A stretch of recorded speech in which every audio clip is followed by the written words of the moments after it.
जय राधा माधव कुंज बिहारी, जय गोपी जन वल्लभ गिरिवर धारी, यशोदानंदन ब्रज जन रंजन, यमुना तीरावनचारी,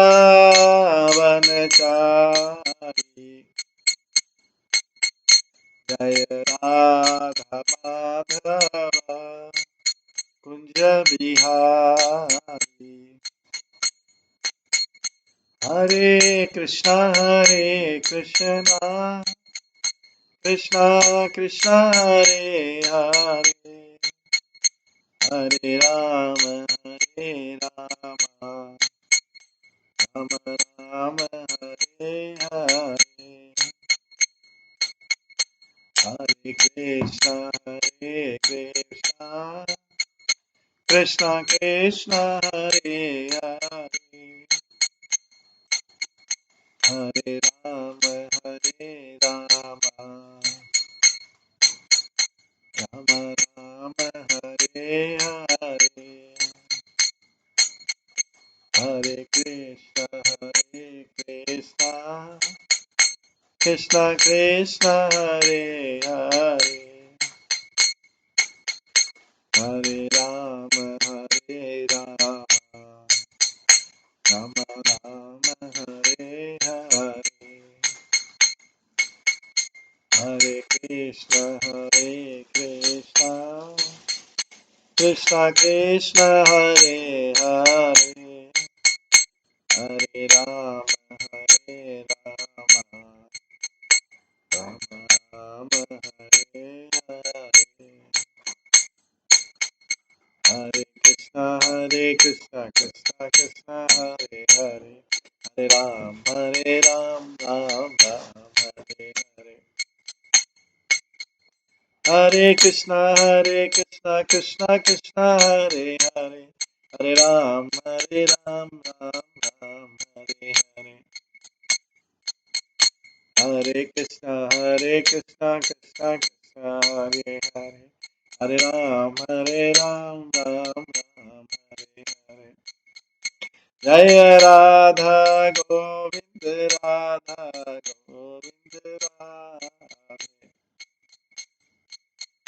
जय राधा माधव राधे,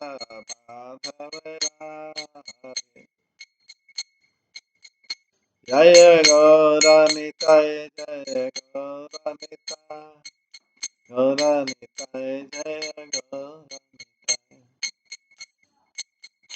जय जय प्रभुपाद जय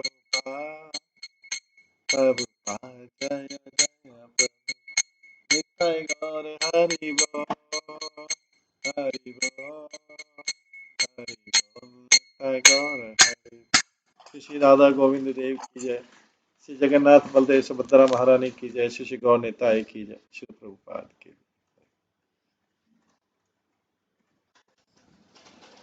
हरे कृष्णा। आज की इस क्लास में सभी भक्तों का स्वागत है। हम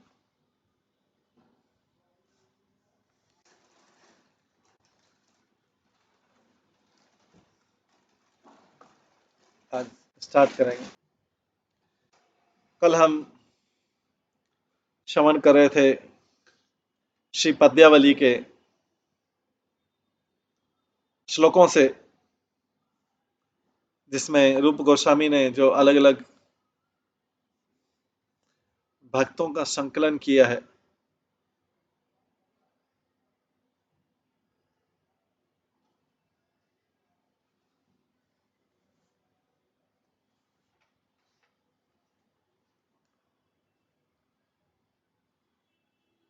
भगवान की कृष्ण के प्रति प्रेम, राधा के प्रति प्रेम, कृष्ण का गांवों के प्रति प्रेम, अलग अलग तरीके से जो श्लोक किए, उसी श्लोकों में हम अभी श्रवण करेंगे।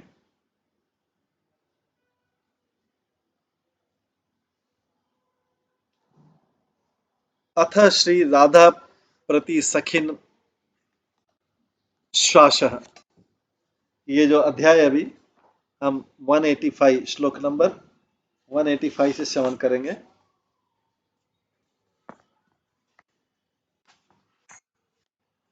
जिसमें कहा गया है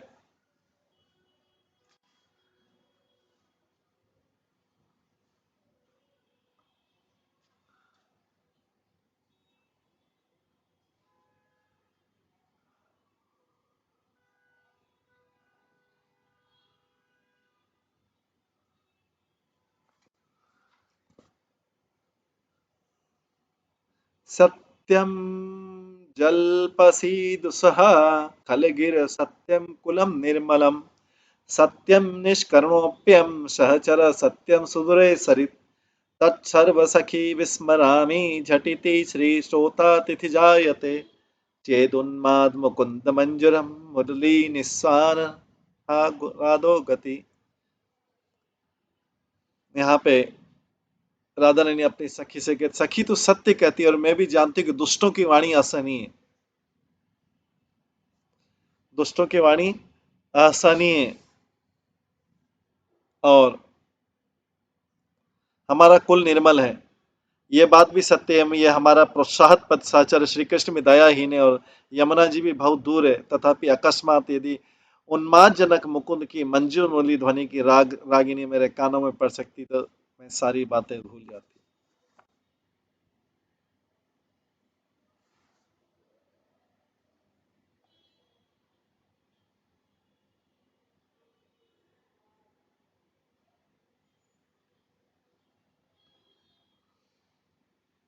श्री राधा के प्रति सखियों का परिहास समय आश्वासन आगे है।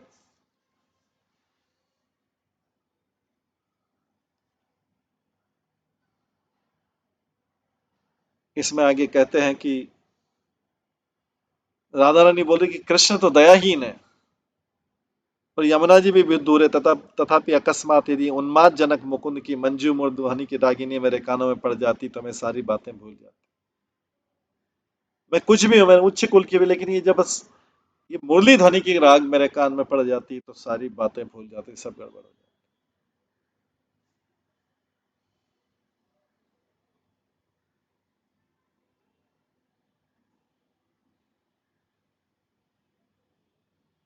इसके बाद आगे श्लोक नंबर 185 में बोला जाता है, राधा प्रति सखी नरमावश।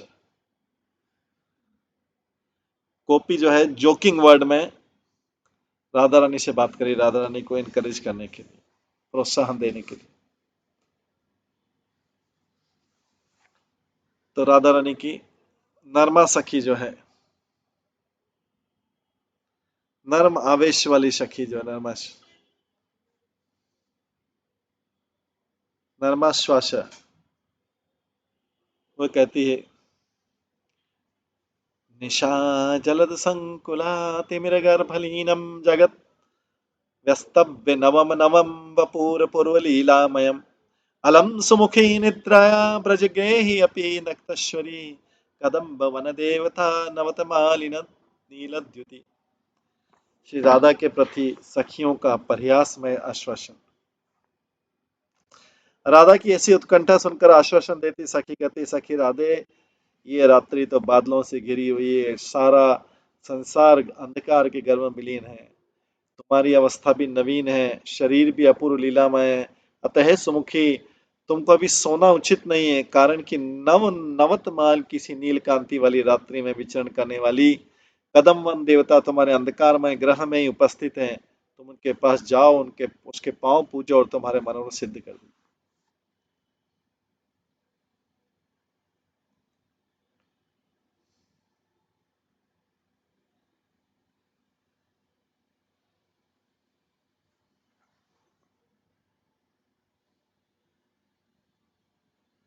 इस प्रकार से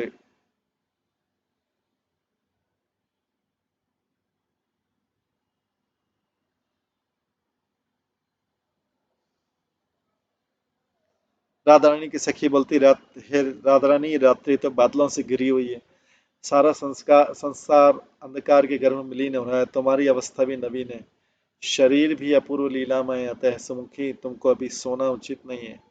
कारण है कि नवतमाल किसी नील कांति वाली रात्रि में विचरण करने वाली कदम्बन देवता तुम्हारे अंधकार में ग्रह में उपस्थित हो। तुम उनके पास जाओ, उनके पांव पूजो, तुम्हारे मनोरथ सिद्ध कर देंगे।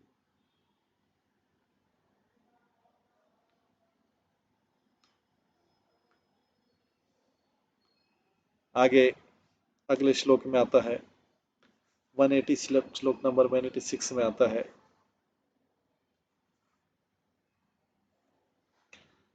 त्वमञ्जानी अतिफलेषु विलोकयन्ति त्वां श्रवणमति कुवलयति कर्णपूरम् त्वां पूर्णिमाविदुमुखी हृदि भावयन्ति वक्षो निलीननवनीलमणि करोति।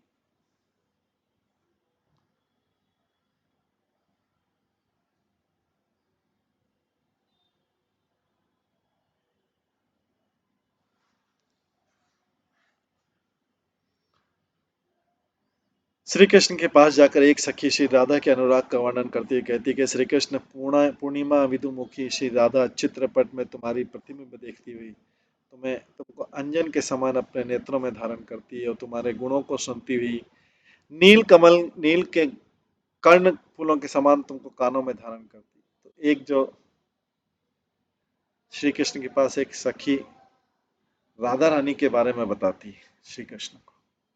श्री कृष्ण के पास जाकर एक सखी श्री राधा का अनुराग वर्णन करती कहती है, श्री कृष्ण पूर्णिमा विदुमुखी श्री राधा चित्रपट में तुम्हारा प्रतिबिंब देखती हुई तुमको अंजन के समान अपने नेत्रों में धारण करती है और तुम्हारे गुणों को सुनती हुई नील कमल के वो कर्ण फूलों के समान तुमको कानों में धारण करती है एवं हृदय में तुम्हारा ध्यान करती हुई वक्षस्थल पर नव नील मणि के समान तुमको धारण करती है।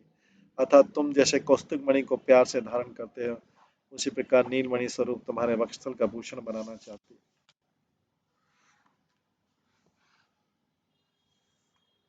ये राधा रानी के बारे में कृष्ण को बोल रही है सखी।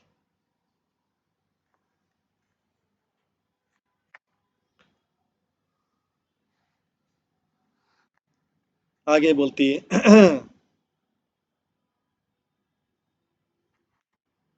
श्लोक नंबर 187 में कहती है, 187 में कहती है,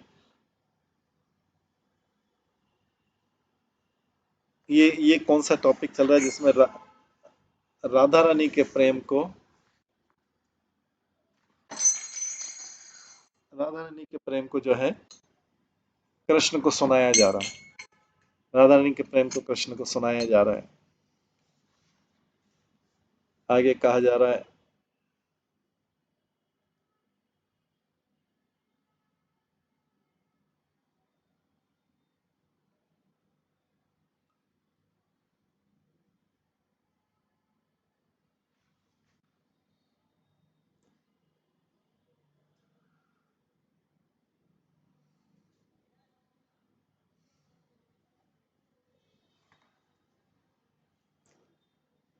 ग्रहीतं ताम्बूलम ग्रहीतं ताम्बूलम परिजन वचोर्भिना सुमुखी स्मरत्यन्त शून्यामुरः गतायमापि निशि तथैवास्ते अस्तः कलितफणिवल्लिकिसलय सतते वास्यं तस्य कर्मुकफलफालिपरीचितम्।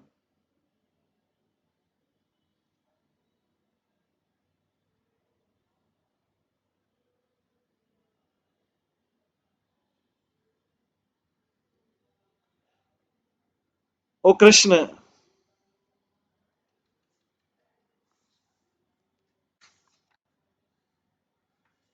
और श्री कृष्ण सुमुखी राधा अंतकरण से शून्य हो रही है।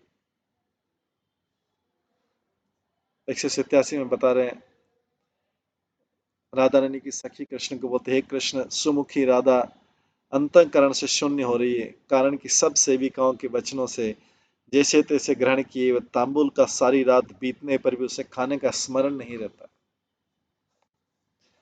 जिस हाथ में तांबुल धरा है वो वैसे के वैसा ही है, और जिस मुख में सुपारी का टुकड़ा रखा है वो चेष्टा शून्य वैसे का वैसा ही है।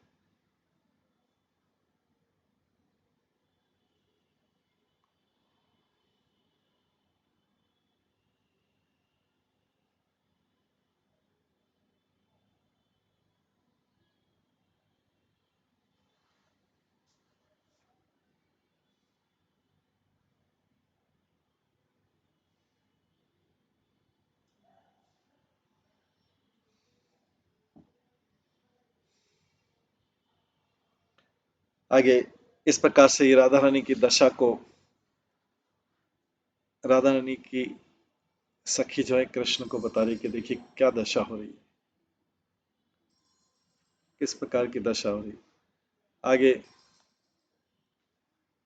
अगले श्लोक में बताते हैं 188 में, प्रेम भाव कलिढांगी राधा तव जगतपते शय्याया स्खलिता भूमौ पुनस्ताम गंतुक क्षमा। हे जगतपते, कृष्ण को फिर राधा रानी बोलती है, तुम्हारे प्रेम रूप पावक में दग्धांगनी श्री राधा बेहोश होकर शैया से खिसक कर भूमि पर गिर पड़ी। पुनः वह असमर्था के कारण शैया पर नहीं जा सकती, अतः आप जगतपति कहलाते हैं, तो उसकी रक्षा करना चाहिए।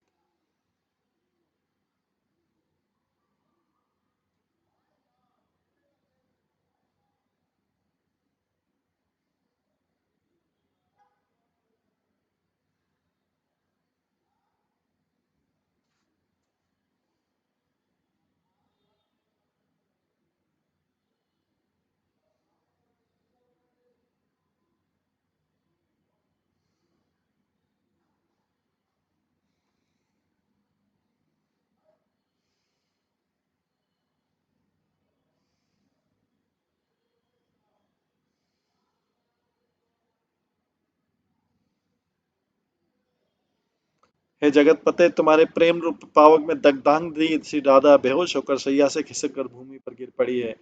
पुनः वह असमर्था के कारण शैया पर नहीं जा सकते, अतः आप जगतपति कहलाते हैं, तो उसकी रक्षा करना उचित है। इस प्रकार से राधा रानी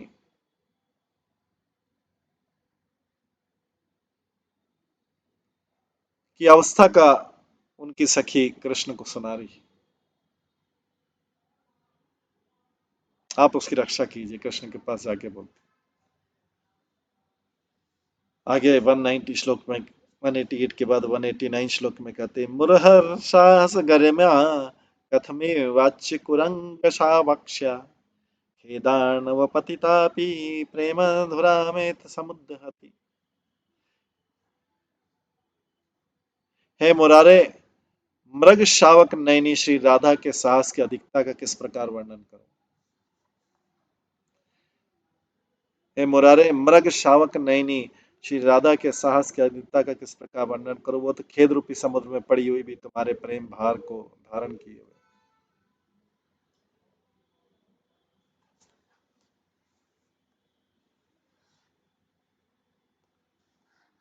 मैं राधा रानी के प्रेम का किस प्रकार से वर्णन करूं।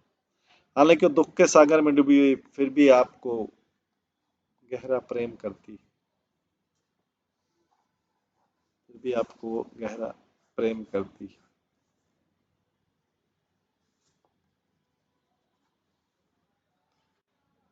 श्लोक नंबर 190 में कहते हैं, गायति गीते संसति वंशे वादयति स विपच्चिषु पाठयति पंजरशुकम तव संदेशाक्षरम राधा। हे कृष्ण, राधा तुम्हारे संदेश अक्षर रूपी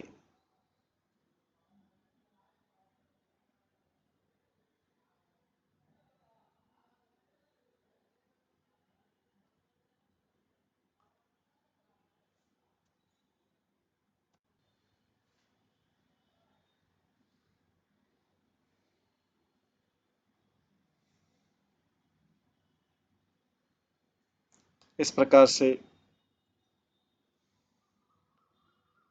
गायति गीते संसति वंशे वादयति स विपंचिषु पाठयति पंजरशुकम तब संदेशाक्षरम राधा।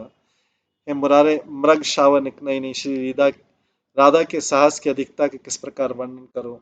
वह तो खेद रूपी समुद्र में पड़ी हुई भी तुम्हारे प्रेम भाव भार को धारण किए। हे कृष्ण, आगे बोलते हैं,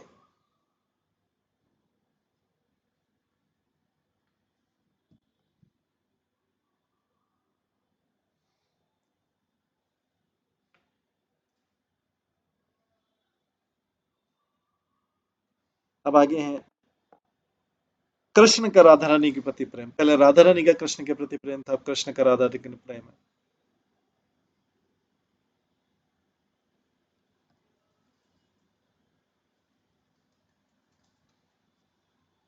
इससे पहले जो राधा रानी कृष्ण को अपना प्रेम प्रदर्शित करे सखी के माध्यम से, उसमें आता है, गायति गीते शंसति वंशे वादयति स विपंचषु पाठयति पंजर शुकम तव संदेशाक्षरम राधा। हे कृष्ण, राधा तुम्हारे संदेश रूप अक्षरों को गायन रूप में परिणित गाती रहती है, अलगोजे में कहती रहती है, वीणा पर बोलती रहती है और पिंजरे में बैठे हुए तोते को बढ़ाती रहती है। ये राधा रानी की सखी जो है वो कृष्ण को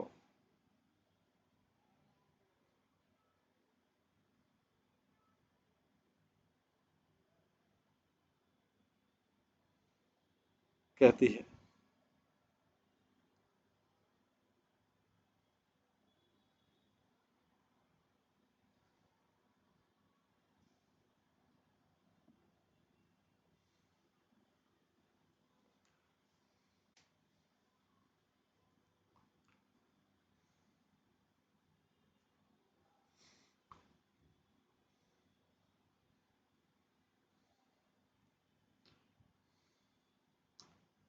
आगे कृष्ण का अनुराग क्या है श्रीमती राधा के प्रति।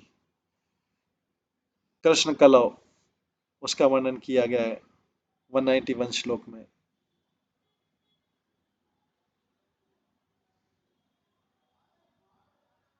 केली कलासु कुशला नगरे मुरारे राभिर्निरजकृदशः कतिवान सन्ति राधे त्वया महाधिकारी तपो यदेश दामोदरस्त्वयि परम परमानुराग। कोई सखी राधा रानी के पास जाकर कहती है राधे, अब उल्टा हो रहा है, पहले सखी कृष्ण के पास जाती थी, अभी सखी राधे के पास जाकर कहती है राधे, इस नगर में मुरारी की केली कला में कुशल अनेक कमल नयनी गोपियां हैं, तथापि तुमने भारी तपस्या की जिसके कारण यह भक्त वत्सल दामोदर केवल तुम में ही विशेष अनुराग रखता। कोई सखी श्री राधे के पास जाकर कहती है राधे, इस नगर में मुरारी की केली कला में कुशल अनेक कमल नयनी गोपियां हैं।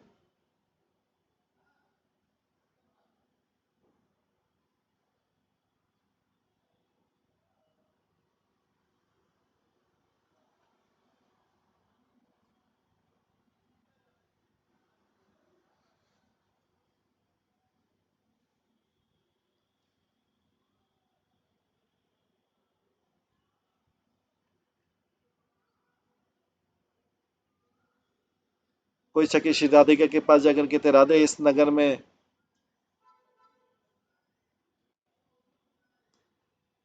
मुरारी की केली कला में कुशल अनेक कमल नयनी गोपियां हैं, तथापि तुमने भारी तपस्या की, कृष्ण की तरफ से संदेश देती हैं राधा रानी की सखियां।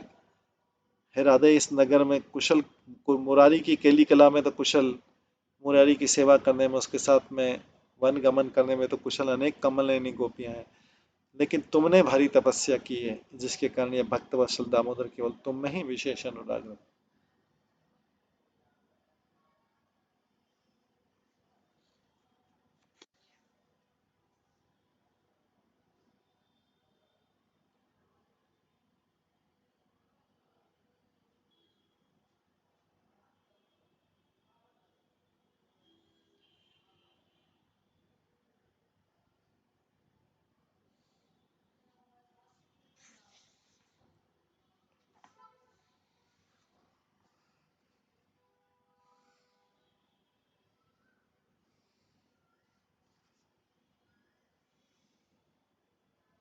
आगे आता है, आगे 192 श्लोक में आता है, वत्सानचार्यतिवादेतेन वेणु ममोदतेन यमुनावनमारुतेन कुञ्जे निलीयशिथिलं बलितोत्तमाङ्ग मन्तस्मृताश्वेषिति सुंदरी नंद सुनो। सर्वाधिक सकल केली कला विद जो है, इसमें 192 श्लोक में कहा गया है, सुंदरी कृष्ण की तरफ से संदेश है राधा रानी को। हे सुंदरी, अंतःकरण में तुम्हारे आक्रांत होने के कारण तुम्हारे विरह में मैं नंद नंदन बछड़ों को नहीं चढ़ाता हूँ। कृष्ण बोल रहे हैं अंतःकरण में तुम्हारे द्वारा आक्रांत होना, अंतःकरण में तुम्हारे द्वारा दुखी होने के कारण मैं तुम्हारे विरह में नंद नंदन बछड़ों को नहीं चढ़ाता हूँ, वेणु नहीं बजाता हूँ, एवं यमुना वन संबंधी शीतल मन सुगंध की वायु से मैं प्रसन्न नहीं होता। कुंज में छिपकर शिथिल होकर बैठकर मस्तक नीचा करके केवल लंबे लंबे श्वास लेता रहता हूँ, अतः वह भी तुमसे कम अनुरागी नहीं है। सखी बोलती सखी बोलती कि कृष्ण की क्या दशा है। अंतःकरण में तुम्हारे द्वारा आक्रांत होने के कारण तुम्हारे विरह में नंद नंदन बछड़ों को नहीं चराते हैं, वेणु नहीं बजाते हैं, एवं यमुना वन संबंधी शीतल सुगंध वायु से भी अब प्रसन्न नहीं होते हैं कृष्ण। वो तो कुंज में छिपकर शिथिल होकर बैठकर मस्तक नीचा करके केवल लंबे लंबे श्वास लेते रहते हैं, और वो भी तुमसे कम अनुरागी नहीं। आगे 193 श्लोक में राधा रानी की तरफ से संदेश आता है कृष्ण को। अगला संदेश आता है,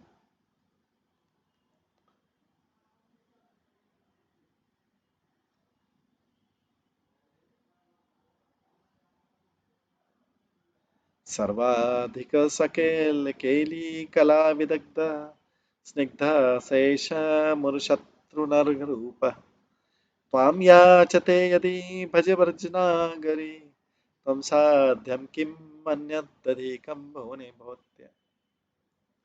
हे ब्रजनागरी, जो सबकी अपेक्षा सब गुणों में अधिक है और जो सब प्रकार से केली कला में चतुर है, जो सबकी अपेक्षा सब गुणों में अधिक और जो सब प्रकार केली कला में चतुर है, हृदय में तुमसे भी स्नेह रखता है, अपूर्व रूप संपन्न है, वो से वही श्री कृष्ण यदि तुमको अच्छी याचना करता है तो हर्षपूर्वक तुम उसकी सेवा करो। और आपके लिए त्रिभुवन में इससे अधिक अन्य साध्य वस्तु भी कौन सी।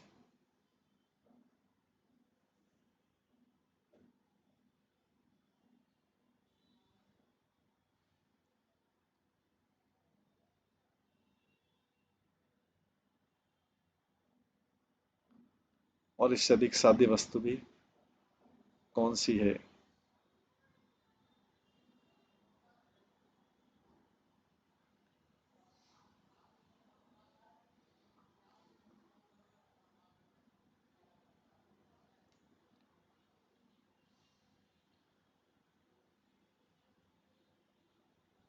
हे ब्रजनागरी, जो सबकी अपेक्षा सब गुणों से अधिक है और जो सभी प्रकार की केली कला में चतुर है, हृदय में हृदय में तुमसे भी स्नेह है, हृदय में तुमसे स्नेह भी रखता है, अपूर्व रूप संपन्न है, वही श्री कृष्ण यदि तुमको याचना करता है तो हर्षपूर्वक तुम उसकी सेवा करो। और आपके लिए त्रिभुवन में इससे अधिक साध्य वस्तु भी कौन सी।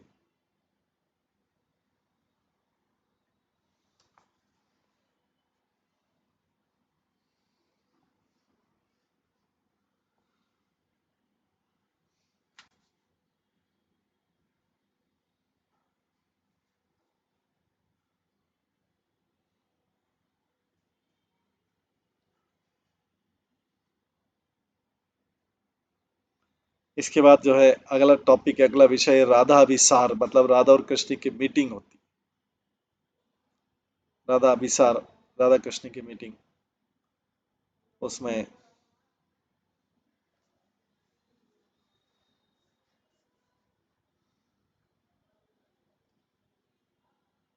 आता है, मंदम निदेहि चरणों परिगेहि नीलम वासः पिदेहि वलयावलिम चंचलेन माजल्पसायसेन शारद चंद्रकांति दंताश्वस्तां मांसि समापयन्ति। श्री कृष्ण के समीप जाने को उद्यत हुई राधिका को, श्री कृष्ण के समीप जाने के लिए तैयार हुई राधिका को अभिसारिका के अनुरूप बनाने के लिए संकेत करती सखी कहते, राधे, चरणों को शब्द रहित धीरे धीरे धरो, नीली साड़ी धारण कर लो, कारण कि श्वेत धारण करने से किसी को दिख नहीं पाओगी, और दोनों हाथों की मणियुक्त चूड़ियों को अपने अंचल से ढक लो, अन्यथा मणियों के प्रकाश में दृष्टिगोचर हो जाओगी। यह साहसिनी, रास्ते में सखी से न बोलना, कारण कि शरतकालीन चंद्रमा के समान देदीप्यकारों तुम्हारे दांतों की किरण अंधकार में रात्रि के सारे अंधकार को समाप्त कर देगा। तो राधिका सब सखियां राधा रानी को कृष्ण के पास तैयार करके ले जा रही हैं। तैयार करने के बाद बोलती कैसी बात करना, कैसा चलना देखो। राधा रानी के से बोलते हैं कि राधा रानी चरणों को धीरे धीरे रखना, जब कृष्ण के साथ मिलने जाओगे तो रात्रि नीली साड़ी धारण करना, क्योंकि श्वेत साड़ी से पहचान नहीं पाओगे रात्रि में, रात्रि के अंधकार में पता नहीं लगेगा श्वेत से। नीली साड़ी धारण करोगे क्योंकि श्वेत साड़ी धारण करने से सबको दिख जाओगे, नीली साड़ी धारण करने से नहीं दिखोगे। रात्रि में जा रहे हो कृष्ण से मिलने तो श्वेत साड़ी धारण मत करना, तो सबको दिख जाओगे। नीली साड़ी धारण करना और इन दोनों हाथों की मणियुक्त चूड़ियों को अपने अंचल से ढक लो, क्योंकि मणियों के प्रकाश में सबको दिख जाओगे फिर तो। एहसासिनी रास्ते में सखी से न बोलना, क्योंकि शरतकालीन चंद्रमा की चंद्रिका के समान देदीप्यमान तुम्हारे दांतों की किरण जो है अंधकारमयी रात्रि के, तुम्हारे दांत इतने चमकीले कि सारे रात्रि का अंधकार समाप्त हो जाए।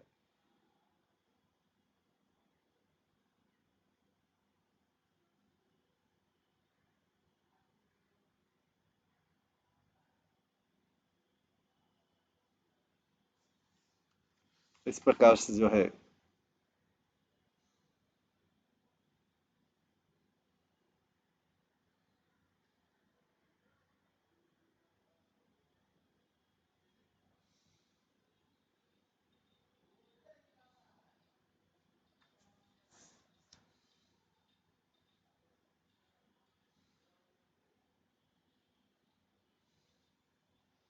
इस प्रकार से ये कवि जो है बता रहे हैं कि कैसे राधा कृष्ण की मीटिंग में राधा रानी को तैयार करके सखियां सावधान कर रही हैं राधा से कैसे मिलना है कृष्ण से। उसके बाद आगे बोलती हैं 115वें 195वें श्लोक में कवि श्री सर्व विद्या विनोदान बोल कहते हैं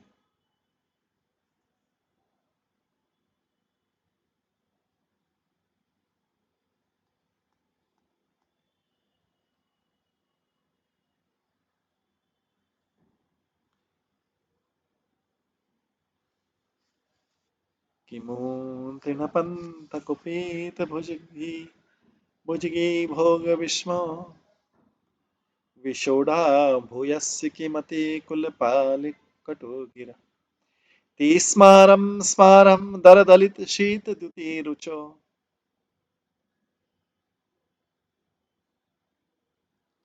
सरोजा क्षोणम दिशि नयन कोणम विकृति।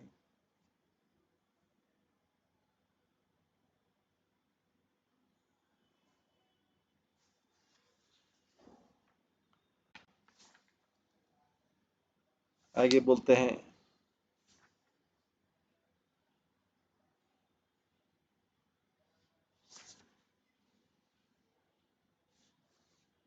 कृष्ण पक्ष की षष्ठी की रात्रि में कृष्ण के समीप जाते हुए राधिका कहती हाय मैंने कुपित सर्पिणी के फण के समान विषम कंटाकीर्ण का ये वान मार्ग क्यों पार किया, और कुल स्त्रियों की असनी असनी वाणी मैंने क्यों सही।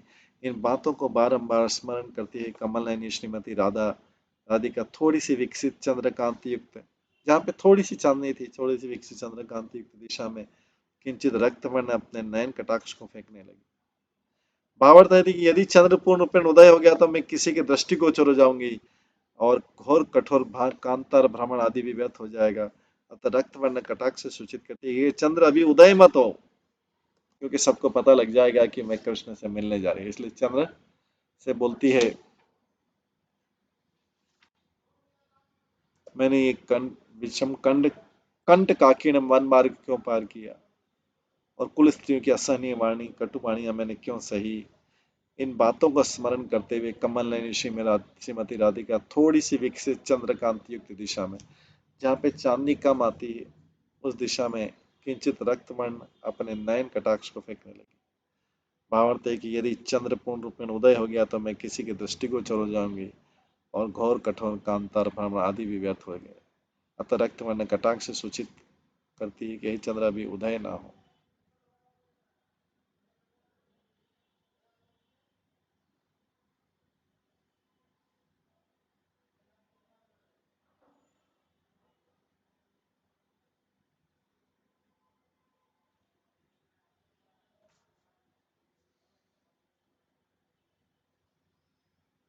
इसी बीच में बताया जा रहा है कि नायिकाओं की अवस्था, नायिका 8 प्रकार की होती है, जैसे राधा रानी, अभिसारिका, वासक सज्जा, उत्कंठिता, विप्रलब्धा, खंडिता, कलंता, प्रोषित भर्तिका और स्वाधीन भर्तिका।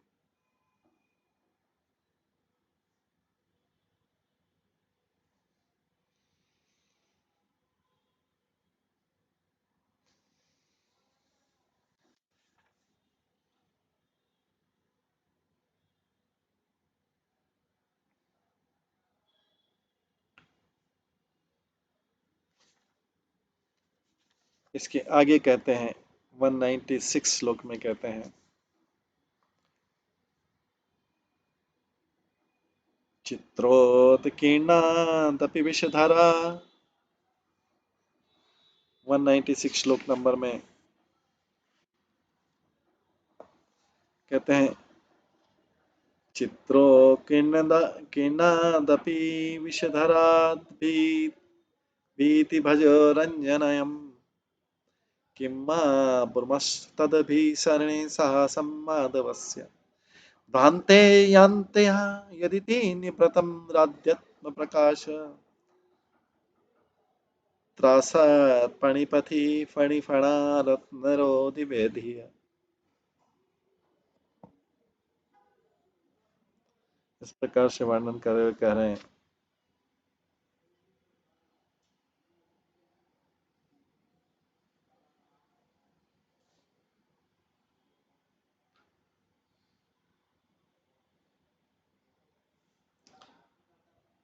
सखी सहित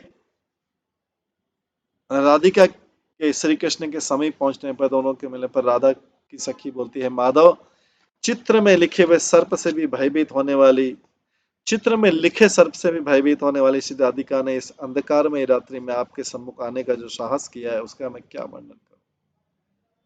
देखो, राधिका की सखी उसके साथ में आ रही कृष्ण से मिलने के लिए, वो कृष्ण कृष्ण से बोलती है राधिका की सखी, हे माधव, चित्र में लिखे हुए सर्प से भी भयभीत, चित्र में अगर सर्प देख लेती राधा तो भी डर जाती, वो राधा रानी जो चित्र में देखते हुए सर्प को देख के डर जाती, वो राधा रानी अभी आपसे मिलने आ रही है अर्धरात्रि में, अंधकार में आपके सम्मुख आने का जो साहस किया, उसका मैं क्या वर्णन करूं। देखो तो सही, इस अंधकार में गुप्त रूप से आती हुई राधा ने अपने प्रकाशित होने के भय से मार्ग में भयंकर सर्पों के फणों के रत्नों के प्रकाश को रोकने वाला अपना हस्तकमल ही बना लिया। मार्ग में भयंकर सर्पों के फणों को के रत्नों को प्रकाश रोकने वाला अपना हस्तकमल ही बना लिया। ये हाथ से रोक देती थी उनकी लाइट।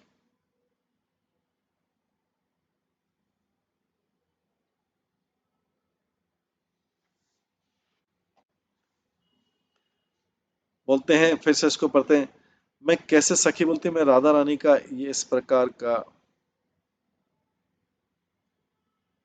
उसने जो आने का साहस किया है,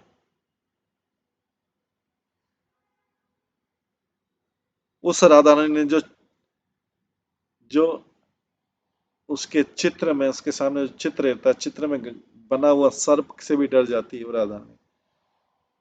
ये आपसे मिलने के लिए, गुप्त रूप से मिलने के लिए रात्रि अंधकार रात्रि में आई है। वो जो सर्प की मणियों के उससे प्रकाश से इतनी डर गई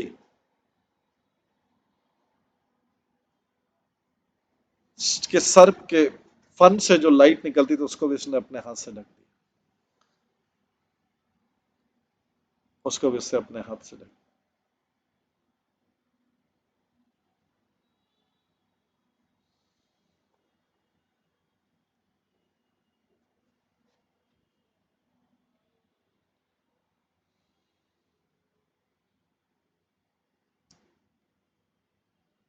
इसके बाद आगे राधा के प्रति सखी वाक्य,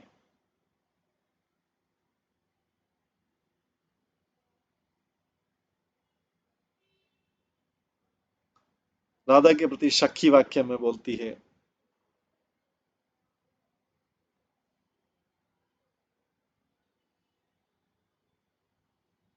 सखियां बोलती है राधा के प्रति, मन मनो मथितम अच्युतम, मन मनो मथितम अच्युतम प्रति ब्रूहि किंचन समूलसत् स्मितम, विश्वासिंच मृगशावलेचने किंचासिच मृगशावलोचने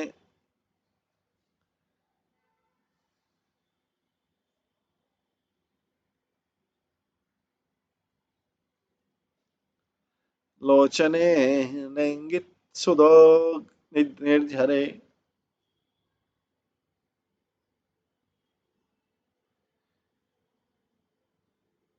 हे मृग शावक लोचने, राधे सखियां बोल रही हैं, अपने सौंदर्य से मन को उन्मत्थित कर देने वाले श्री कृष्ण के प्रति ईषद हास्य पूर्वक कुछ बोलो तो सही। श्री कृष्ण के सामने आ गए हो, यदि नहीं बोलना चाहती तो अपने नेत्र के इशारे रूप अमृत के झरनों से इनका सेवन तो करो।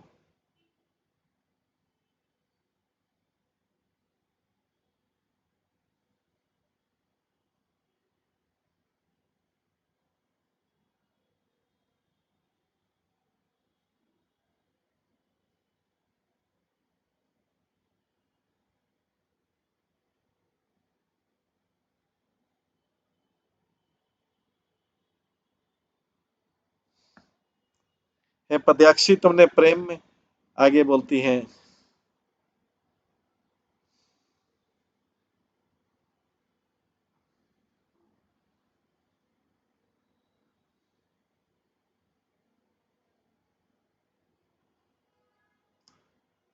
अगले श्लोक में कहती है 198 श्लोक में,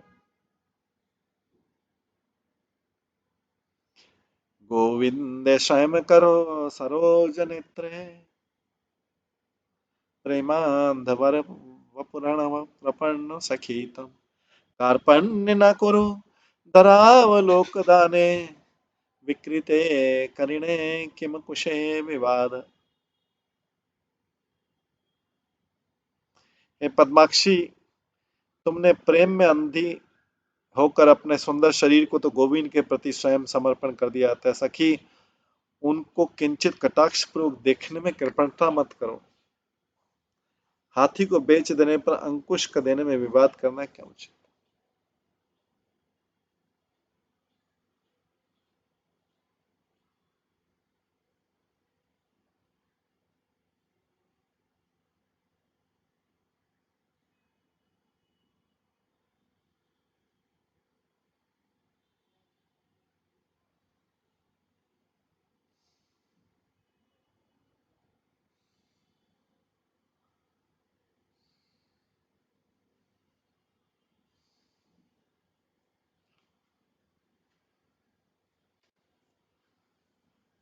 इस प्रकार से हम देखते हैं कि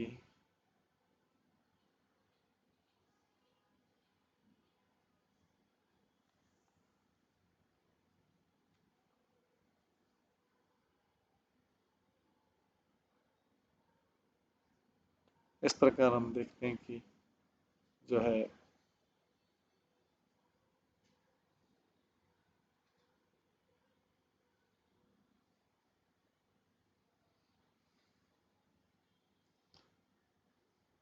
राधा रानी कृष्ण से मिल नहीं रही, बात नहीं कर रही, चली आई है लेकिन बात नहीं कर रही। तो उनकी सखियां उनसे इस प्रकार की बात अलग।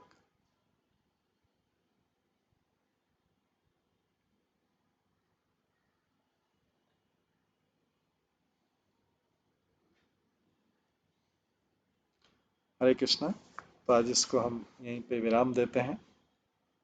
इसके बाद आगे का जो है हम कल की क्लास में श्रवण करेंगे। सभी भक्तों का बहुत बहुत धन्यवाद।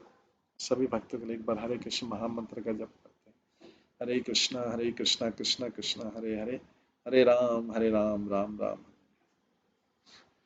श्री श्री पद्यावली ग्रंथ की जय। श्रील प्रभुपाद की जय। श्री रूप गोस्वामी की जय। सभी भक्तों की जय। हरे कृष्ण। हरे कृष्ण। हरे कृष्णा कृष्णा कृष्णा हरे हरे।